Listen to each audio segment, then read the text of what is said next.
నేను చెప్పా ఈ కథ మనం చేస్తున్నాం సుకుమార్ రైటింగ్స్లో అని చెప్పాను అనమాట. ఇట్లా కాదు లేచి ఈ కథ మనం చేస్తున్నాం సుకుమార్ రైటింగ్స్లో. అంటే బేసిక్గా ఏంటంటేనండి, నేను ఇక్కడే హైదరాబాద్లో పుట్టాను అనమాట. అంటే పక్కా తెలంగాణ అమ్మాయి.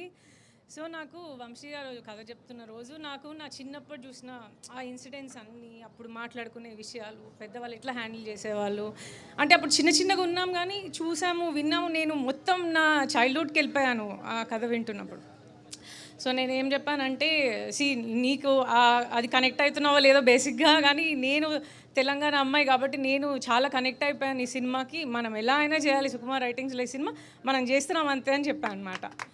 సో వంశీ చాలా బాగా రాసుకున్నారండి క్యారెక్టర్స్, ఆ ఎమోషన్స్. నాకు వంశీ గారు కథ చెప్తున్నప్పుడు ఇట్లా అన్ని విజువల్స్ పడుతూ ఉండే అనమాట.